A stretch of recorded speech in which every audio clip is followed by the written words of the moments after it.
And we're back, and so is the little note journal. I'm updating it really quick because it wasn't included last time, but my updates are longer and spread out in terms of posting times, which I apologize for, but I would rather give you longer content than really quick, short, tiny updates. While cosplaying full-time every day would be really nice, it's just life is life sometimes, so sometimes that takes priority. And like I said, there's progress being made, but here I'm updating my to-do list, and I will show you what I've gotten done and what is to be done.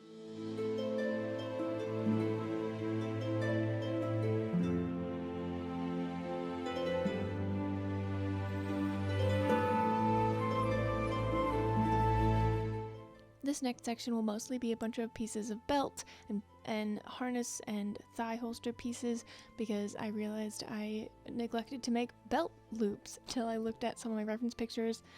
So I painted this little piece really quickly and started to shape it and cut it to little belt loop sized pieces, and you'll see me go ahead and attach those, as well as doing some touch-ups on my paint, gluing this piece down on the thigh holster, and yeah, just making some more progress when it comes to the belt pieces.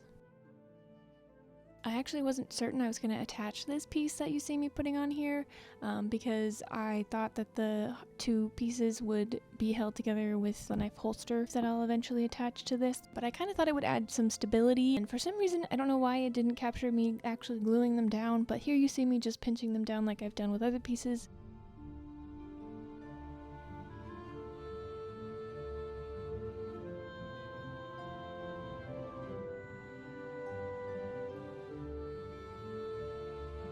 Here I am moving on to adding the big buckle onto the harness.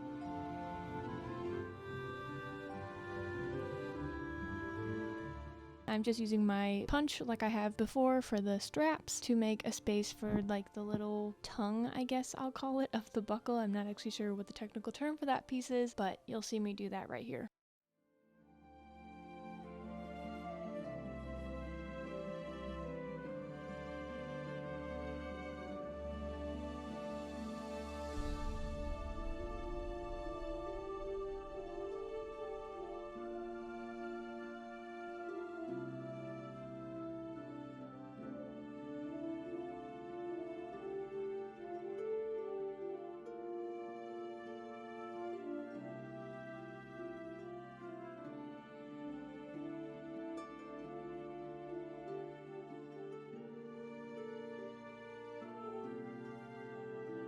And just like real leather belts, I'm using this little excess piece to fold over behind the buckle to secure that in place and to act like a leather belt buckle.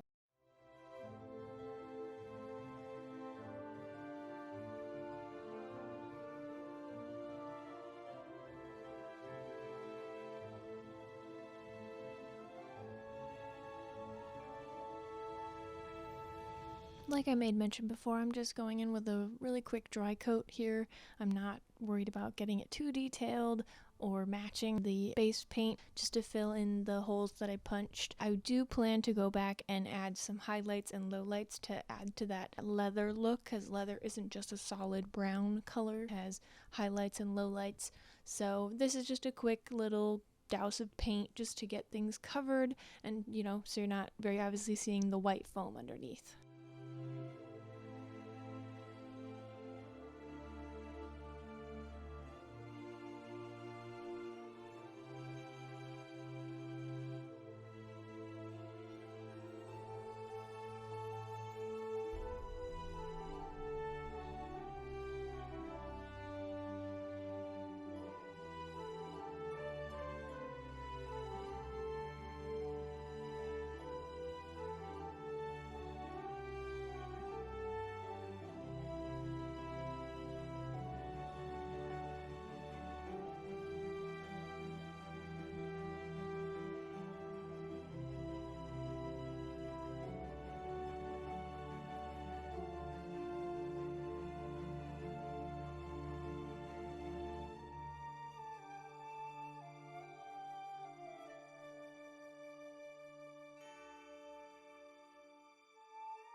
Getting back to those belt loops, I've got the full painted sealed piece here, and I'm just pretty much guessing how much I want, how tight I want the belt loop to be when I finally belt the piece. These I made a little bit tighter just because I suspect this will be the tightest belt that I have, because it will be going around my thighs and I want those to stay firm and in place, because if you've ever worn a thigh holster, they don't tend to like to stay put. But yeah, I'm just guessing here, just kind of eyeballing the size and the shape. I mimicking the shape of these after a real belt that I have. Belt loops are just folded over pieces of leather. They usually have like a cool little piece of metal that holds them too, but I didn't really have anything like that, and I figured the contact cement would work in its place. So that's just what I'm doing here to this thigh holster, and then later on I will add them to the pieces on the harness.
Getting back to the blouse, I just made a quick little clip here of the few alterations that I made. I think some were on the neckline, some were on the side seams, and I believe one on the collar, if I'm not mistaken. But yeah, they're just really quick clips, just really easy straight stitch, nothing too crazy, to tailor things and make them just a little neater and nicer looking, and that's what these clips are here.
Now onto a new piece, the little hip pouch that she has hanging from her belt. I am again just eyeballing some stuff here.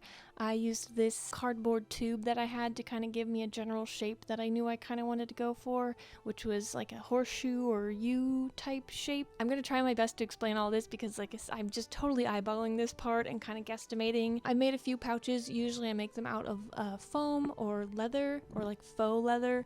And I was going back and forth as to which one of those mediums I wanted to make this out of, and I ended up just picking a simple brown cotton fabric because I kind of liked the droopy bag-like feeling it gave instead of the rigid feeling, because it's very cinched at the top in the reference picture, and I really wanted to achieve that look. And here I'm just making up a pattern, like I said, totally eyeballing it using a ruler, some round things I had laying around my room, and just trying to get a good even shape. Essentially what I come up with after sketching all of this is that I think I'm going to make 2 U-shaped pieces for the front and the back of the pouch, and then making a rectangle to act as the sides, even though they'll follow the curve of the U's.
So after making my U shape, I move on to making the rectangle that I spoke about, and I'm gonna try and do a good job of explaining here. So here I take the total like length from the curve to the top edge, and I believe that was 8 inches.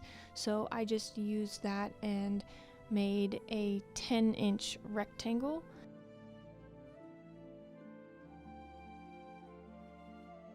Again, this is going to be a little confusing. I'm going to do my best to explain this shape here, but I think when you see it come together, it'll make a lot more sense.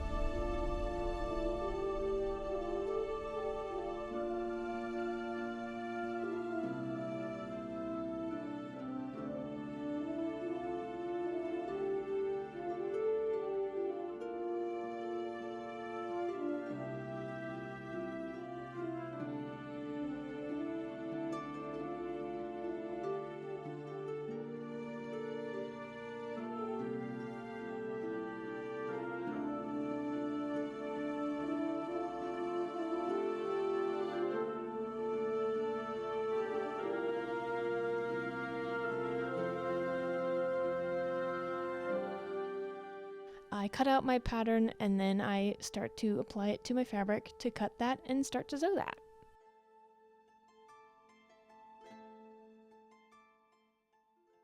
As I watch myself place these pattern pieces, I don't know if I mentioned that I added a slight seam allowance in both of these pieces. I believe I added a 1/2 inch seam allowance, and that again was just kind of eyeballed. I kind of just always generally err on the side of a 1/2 inch seam allowance. Again, that's just seamstress thing that you kind of pick up. You just kind of give yourself a little bit of give, especially with a curve.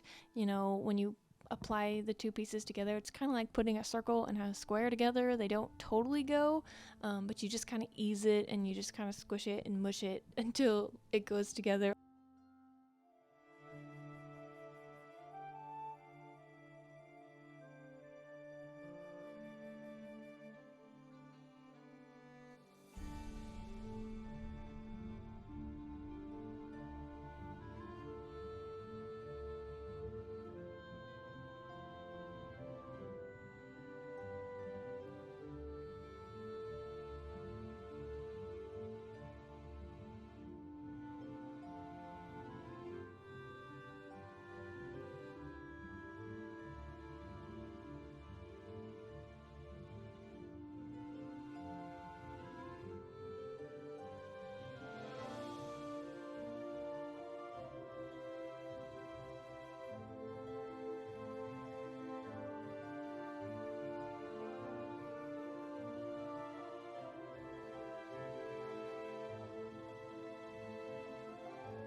Alright, after cutting my pieces out, I do a quick crease in the middle just to know where my center line is, because I realized it's much, instead of matching the top lines together, it'd be much easier to use the seam that I have in the side pieces to match up with the center of the U and like the bottom of the U. And then from there, so I'll start pinning. So I'm going to start pinning at the center seam of both pieces. As my like just guide to like keep it centered and know that it's centered. And then from there it's really just pinning along the edges, and I use a lot of pins here just because, like I said, you have to ease. This is called easing when you go around a curve with a straight piece, because it's gonna be lumpy, it's gonna be bumpy, but you just kind of have to go along with it and know that it will fit after you start sewing it. It feels very weird doing it, but I promise it works in the end. I feel like I had something else to say here.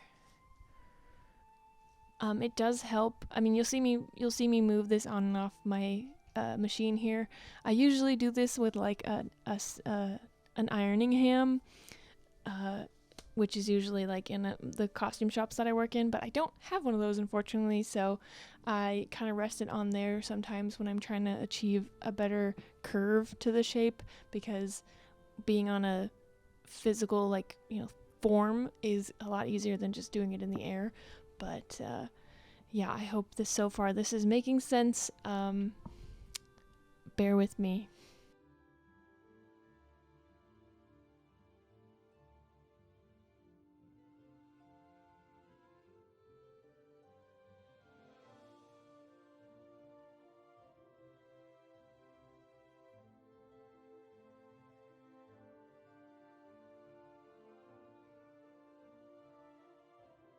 With the right sides together and pinning it all along the curve and the straight pieces, I'm gonna show you a little bit of what it looks like, what the finished edge will look like. Like, so when I fold it over like this, that is pretty much what it'll look like when it's being sewn together. The large U shape is the center of the pouch, and the thin rectangles are the sides of the pouch, and I promise if it doesn't make sense now, it will when it starts to get sewn up, I swear.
So taking the second U shape and putting it right sides together with the attached side pieces, I basically do the same exact process as I did to the first U shape, where I'm lining up the straight pieces with the curve and just kind of easing it and pinning as much as I can to keep it straight, and eyeballing it while I'm sewing so it will make a full pocket by the time this seam is sewn. And again, if it doesn't make sense yet, it will shortly, I promise.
In a moment when this seam is done, I will turn it right side out and you'll get a better idea of the pouch shape that I'm going for.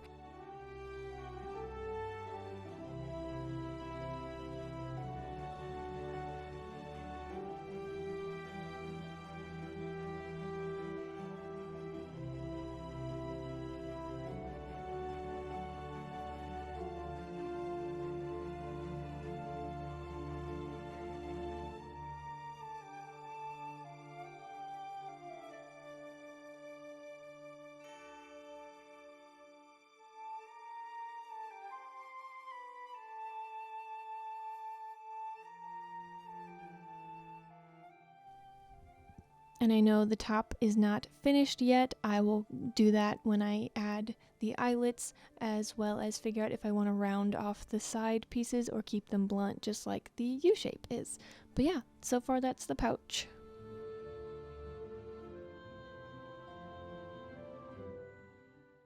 Using that same pattern that I made the pouch out of, I knew I wanted to make a lining for this to make a nice inside appearance, and I ended up finding this purple in my scrap pile, and I thought it would be perfect for her to go in the inside of this bag, even though literally no one will see it. It's just like one of those little fun touches.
So in order for the purple not to be seen when the bag is cinched shut and hanging off of my belt, I made this small strip of brown to go at the top of the lining, which I will connect to the purple here in a moment, so that when I insert the lining into the pouch, you'll only see the brown from the top. But then when you dig a little deeper, you'll see the fun little Easter egg that is the purple lining, because purple is just Imogen's color. It's just her thing, you know, and I just thought that'd be a fun little, like, peekaboo, you know, moment, especially if I put little trinkets in the bag. If I were to go to a con, it could honestly just be my phone bag. I'm not really sure what I would put in this just yet, but I just thought the purple lining would be a really cute touch, and I really enjoy the way that it looks when I get finished here.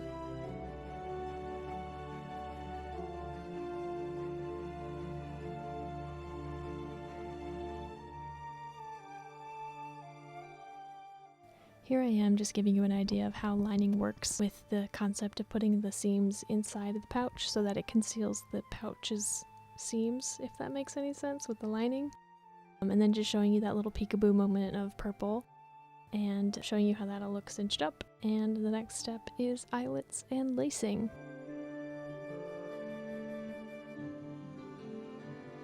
Before eyelets can come in, I'd go ahead and take a ruler and mark out some spots where I think I might want those to be placed.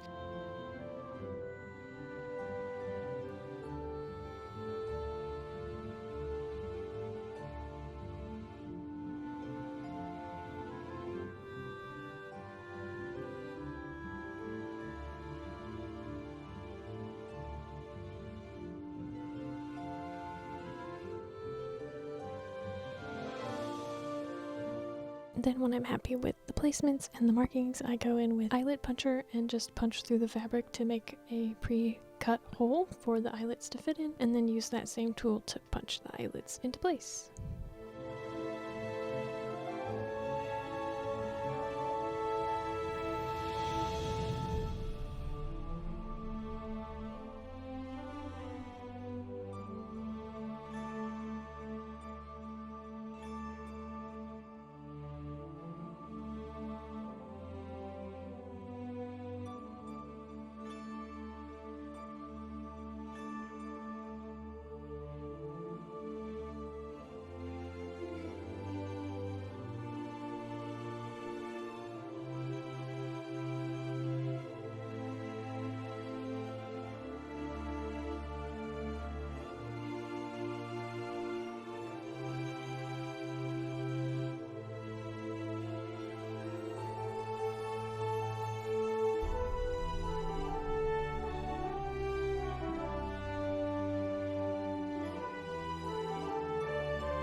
As you can see, I left the top open and just held together with these clips, and here I am sewing it shut.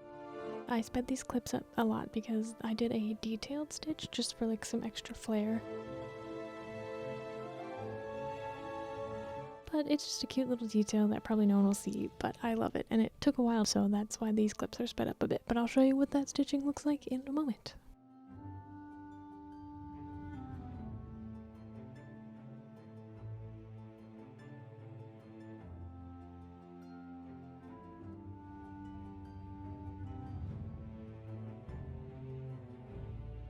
After stitching it closed, I grab some spare leather cording and I go ahead and just loop those through the eyelets to make it a drawstring pouch.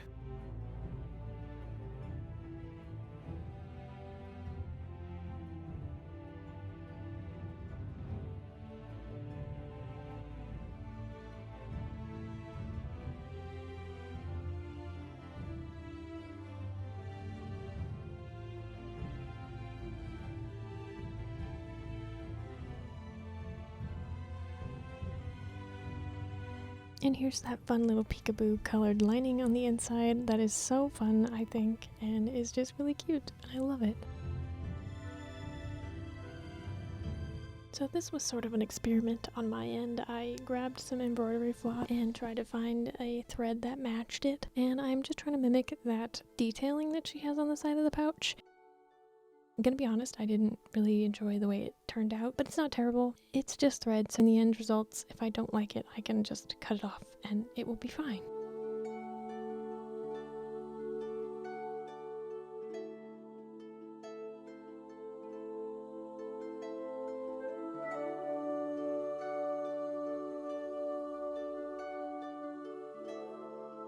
And essentially what I'm doing here is just grabbing a little bit of that top fabric on the seam and making little zigzags, well, large zigzags, but grabbing very little fabric to make the zigzag with the thread back and forth over the side seam.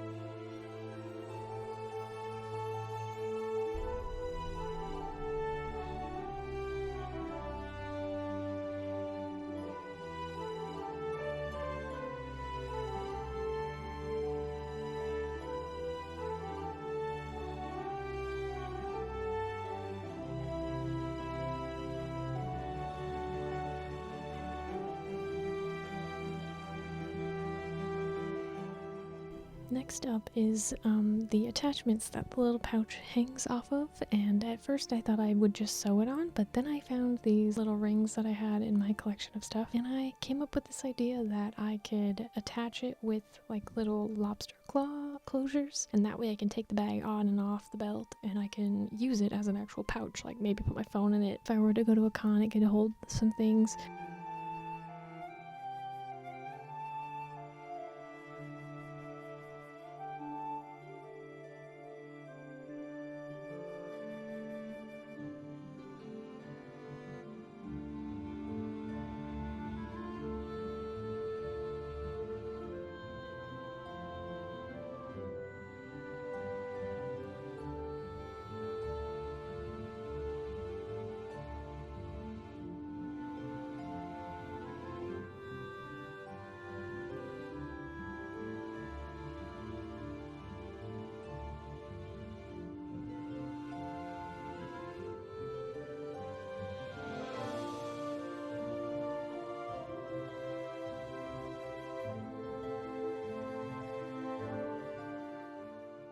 I found some more leather cording in my pile of stuff, and here I am just kind of roughly measuring out how much I think I'll need to successfully loop it around like she has in the picture, and enough to add the little lobster claw at the end.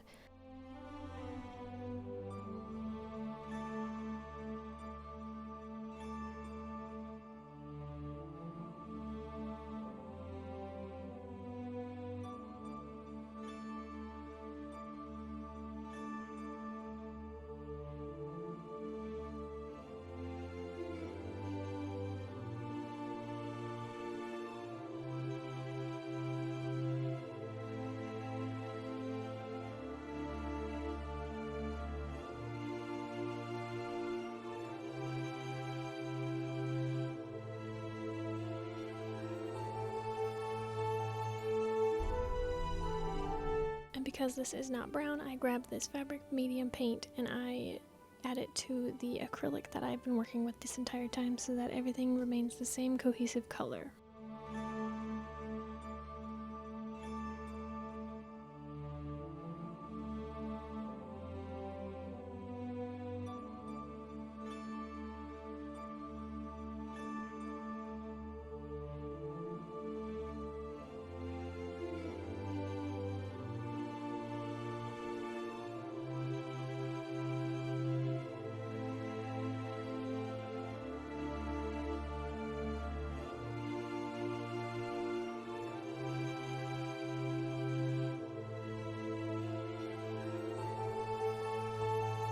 When the paint's all dried, I go ahead and trim the ends up a little bit just to help fit through the hooks.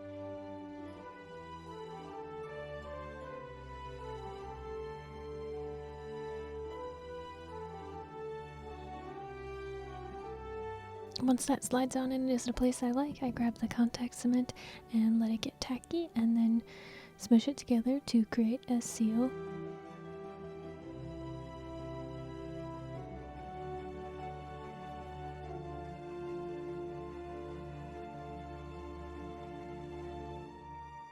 And just like most things with glue, I go ahead and cover it up and pinch it with some clips.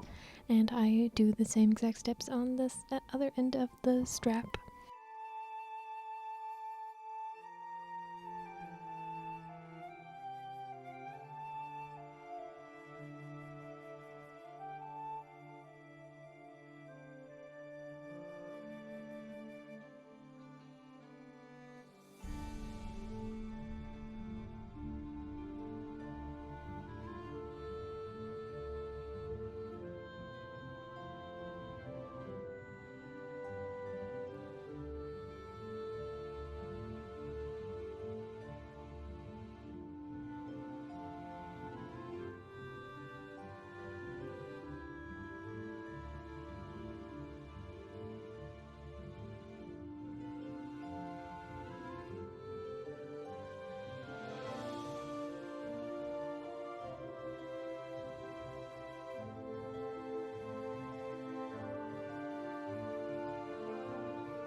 I wasn't totally sure how I wanted to accomplish this, but I dug through my stuff and found this old knife that I had originally bought to make a Vorpal blade for another cosplay, but I thought I'd figure out how to modify it for Imogen. Starting that by taking my X-Acto knife and starting to remove some of the detailing on the knife, just because Imogen's knife looks very plain in the reference images, so I'm just very carefully trimming back like a very thin layer of foam just to remove the detailing here at the top of the knife, and then down at the bottom later I'll remove the band of silver.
After getting that as smooth as possible with my X-Acto knife, I go and grab some more foam, actually.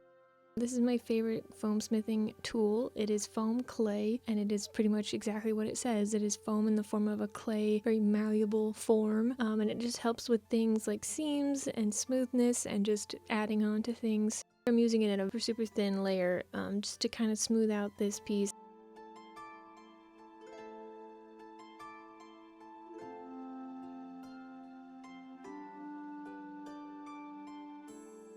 Foam clay, when it dries, is also sandable, so I will probably run a very light grit over it just to keep it smooth.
I wasn't even totally sure if I was going to try and attempt this, but I'm glad I did because it ended up turning out a lot better than I thought it was going to, and I just really like that it matches the reference image a lot more. This silver band down here is a bit thicker than the reference images look like hers to be, and I'm not going for like a super detailed knife because it's really not that large of a prop for her, but I just wanted it to match as close as possible, so I'm just trimming this down, and I will do the same thing with the foam clay and just kind of go in and smooth it out and even it out as best as I can.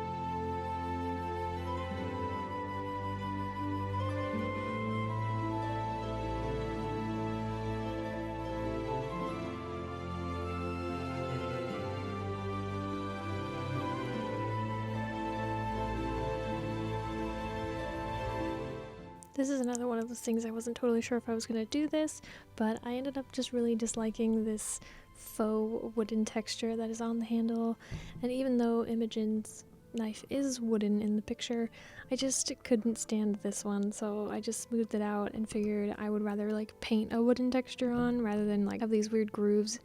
I have this Dremel that I barely ever use, so I figured I'd pull it out and just get a really nice smooth, or as close as smooth as I can get. As you can see here, there's still some tiny divots.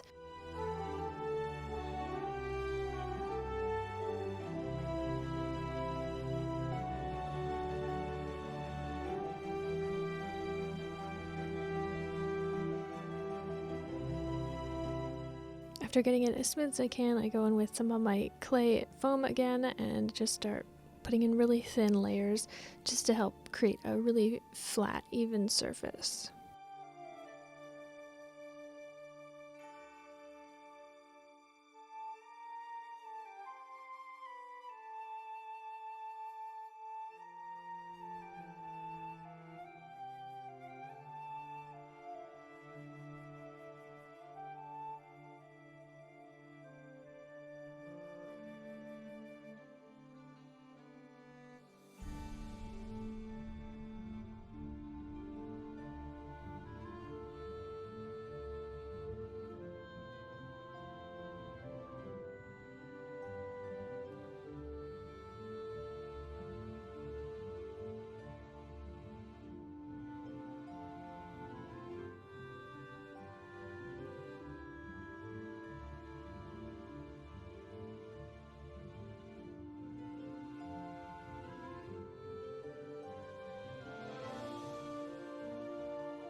From when I originally worked on this knife, I trimmed down this blade here, and I'm just taking some more of that foam clay and helping round it out and smooth it out.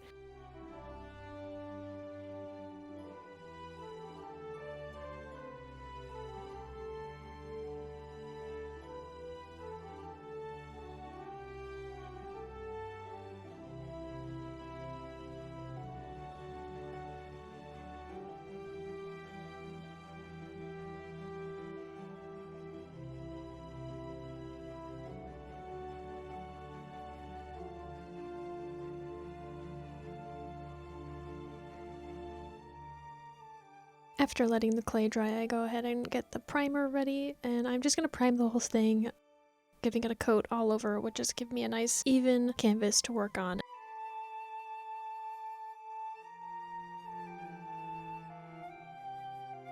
And I grab my metallic silver spray paint and go ahead and start spraying the hilt and the blade down while taping over the handle to prevent it from being turned silver.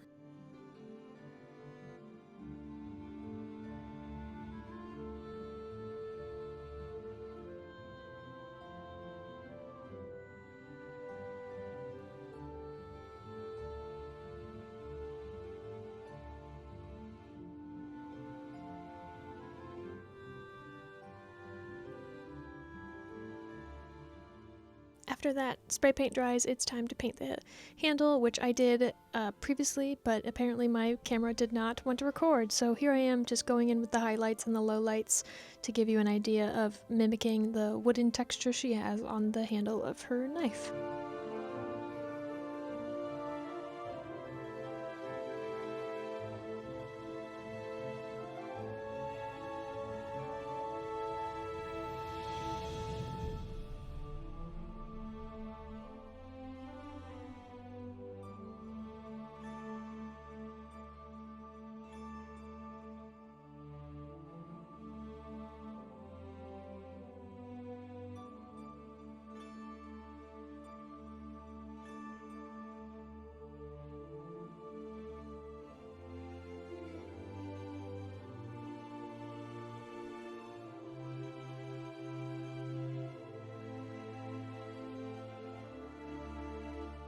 While that dries, I go ahead and lay it down onto some paper to try and eyeball a sheath shape.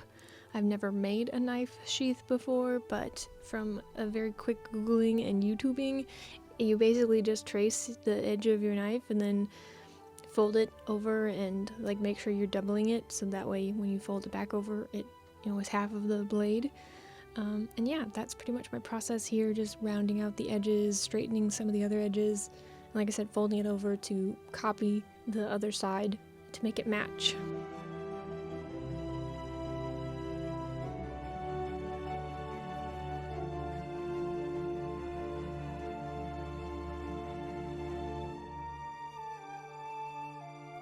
This part requires a lot of test fittings, and you'll see me put the knife into this paper pattern. You'll see me put it into the foam later, just to make sure everything is fitting right and laying the right way.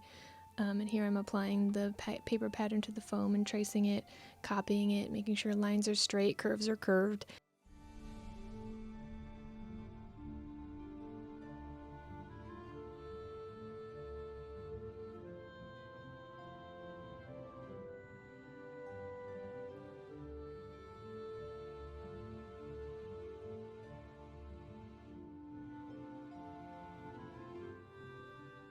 Not only do I cut out the shape of the U, but I also cut out this extra bit of foam to work as a strap later on. There's a tiny little strap that keeps the blade inside the sheath.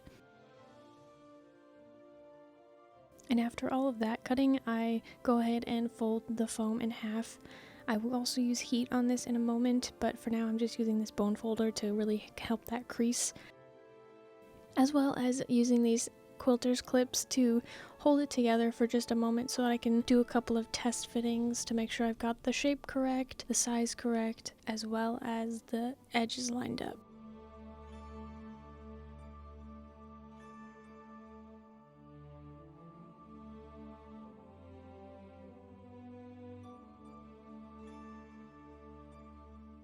Once I'm happy with the fit, I go ahead and grab my heat gun to start applying heat so that the foam will mold and shape to the crease of the knife and the blade, especially using this bold folder to really get into those lines really sharp.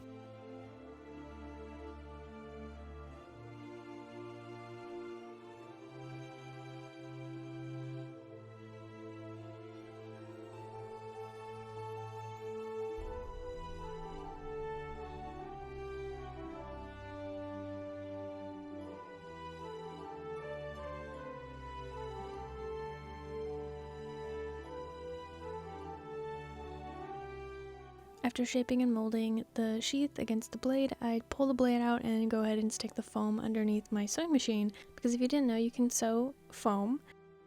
Be really careful with it because you need to make sure that you don't dull your needle down or break your thread or even possibly rip the foam itself. But if you take it easy and use a long stitch, you can make stitching detail on your foam.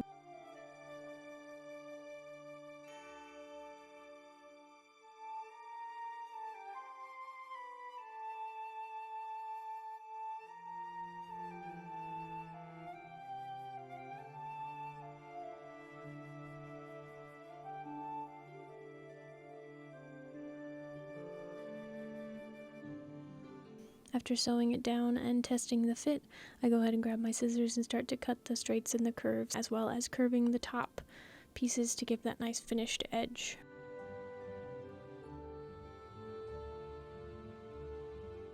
And just like with all the other foam pieces I've worked with here, I'm going to prime it to help keep the paint from soaking into the foam, as well as giving it a nice durable layer to hold the paint and not crack.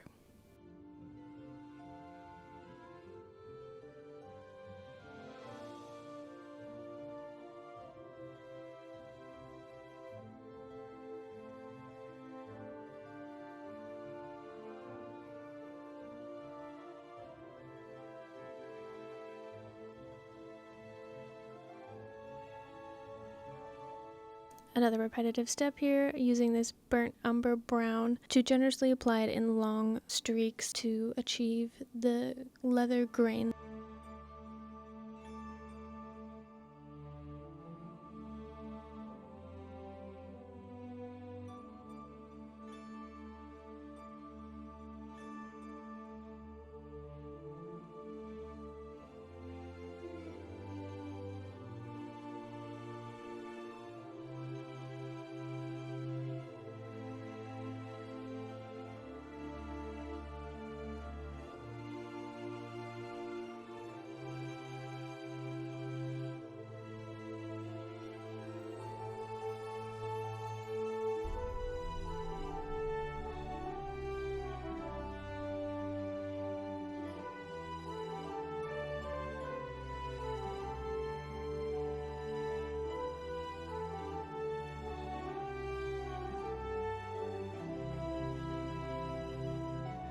After all of my coats of paint dry, I go ahead and apply it to the harness piece and go ahead and score just to help with the adhesion of both pieces together because they are both painted.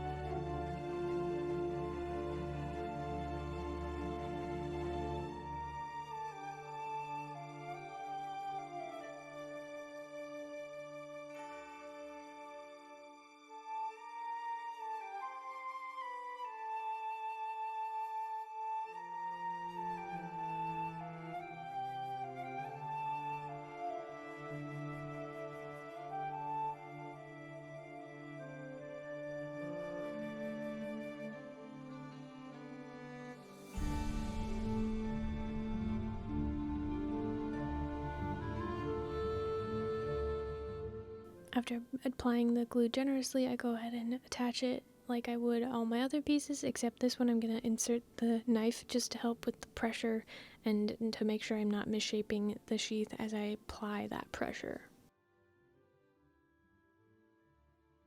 And just because I'm working with a 3D object, I go ahead and do a little pull test. I usually don't do that immediately after gluing, but I just wanted to make sure that there was adhesion happening. As I let the glue continue to cure, I grab these extra pieces of foam to start measuring out the top layers of straps that sit over top of the sheath. And here you see I painted them, primed them just like all my other foam pieces. and get ready to apply them just like I applied the sheath to the harness as well, with glue and scoring.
And just like with most things on this sheath, I use this little paintbrush to help really get into that crease and make it a really nice sharp line to make it look just really nice and detailed and form-fitting to the sheath.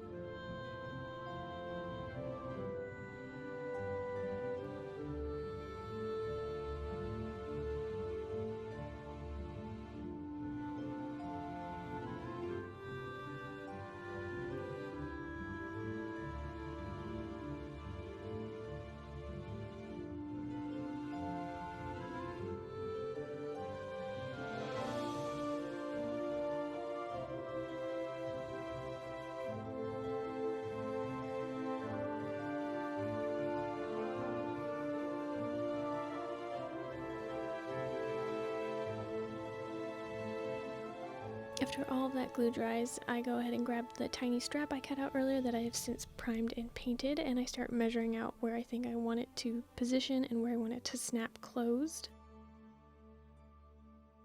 I ended up just using these little tiny sew-on snaps, except I just glue them in place instead of sewing them in. I place the first snap and then I go ahead and measure the strap on the back to make sure that the other side of the snap will fit into that one and it'll close.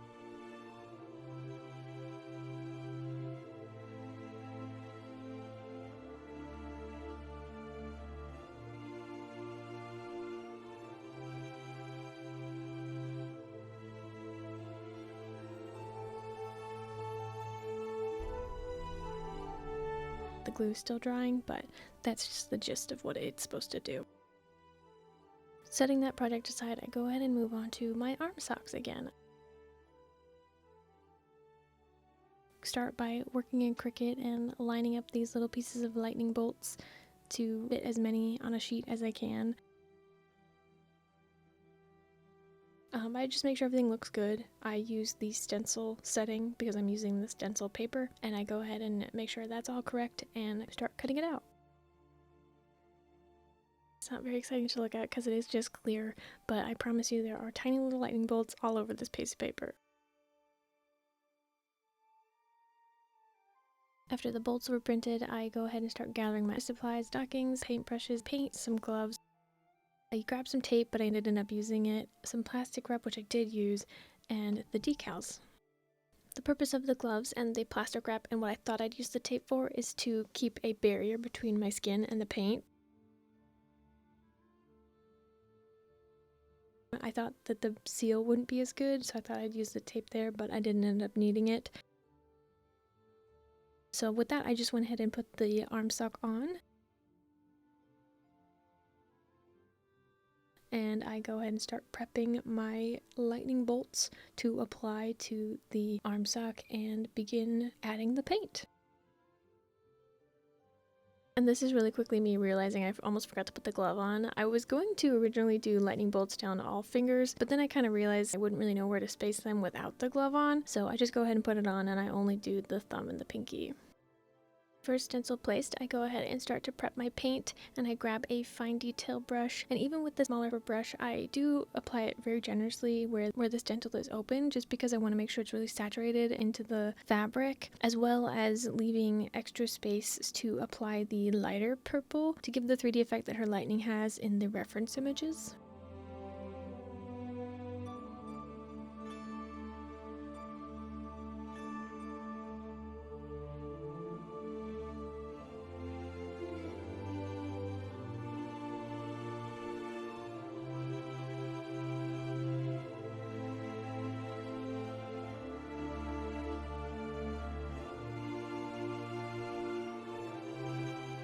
Covered enough, I go ahead and peel the stencil off just to help not get it stuck when the paint dries, and from there I find that there's gaps, and I just take my brush and just lightly fill them in to kind of follow where I think the line should have been. And again, it gives me a chance to thicken them up a bit just to help the 3D illusion that I'll add later of the dark purple being underneath the light purple.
Even though I want these lines to be a bit thicker, I do go in with a tiny little sewing pin here, and I just get the very fine ends of the lightning bolts with this smaller applicator.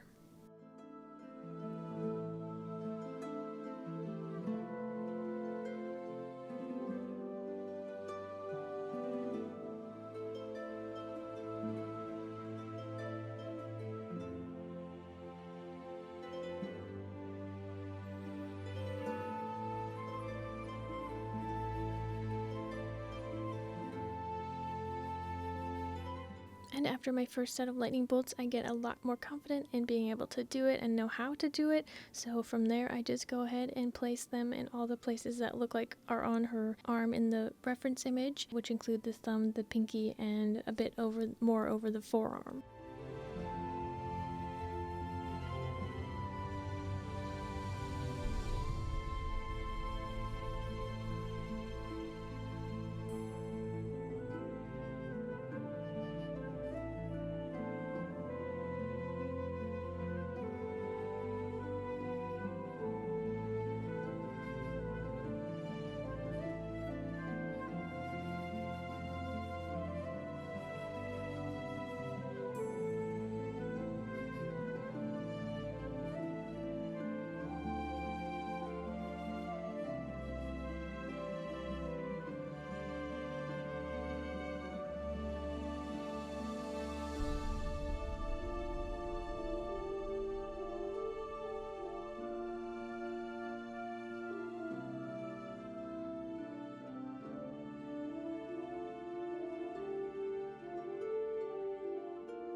Just adding here that if you didn't notice, I did pick a metallic purple paint, and I'm really glad that I did because the effect looks really cool on the arm sock, as well as when I add the lighter purple, which is also a metallic type paint. It's a little less shimmery than this purple paint, but it just gives a really cool 3D, almost alive effect to the lightning, and I just really enjoy the way it turned out.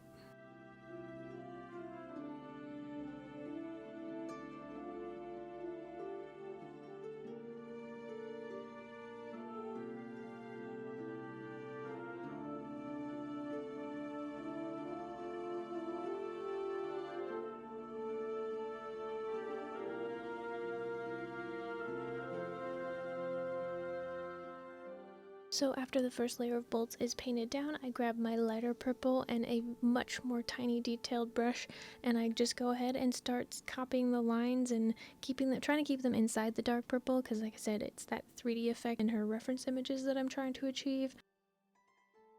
And you'll see some of the light purple goes over the dark purple, but I might go back in and shade them a bit more. I'm not totally sure what I want to use, if I'll use eyeshadow or chalk pastels to give that smoky faded look she has to the edges of the lightning. But for now, I'm really pleased with the effect that this gives, and from here on out, I will just be adding that lighter purple.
I'm just giving you an idea of what all of these bolts up here are going to look like with the light purple, and then I go ahead and show you what it looks like off of my arm. I just really love how shiny it looks, as well as this funny little clip of my arm after I've taken the glove off, and this is exactly why I used the glove and the saran wrap, to help my skin not turn purple.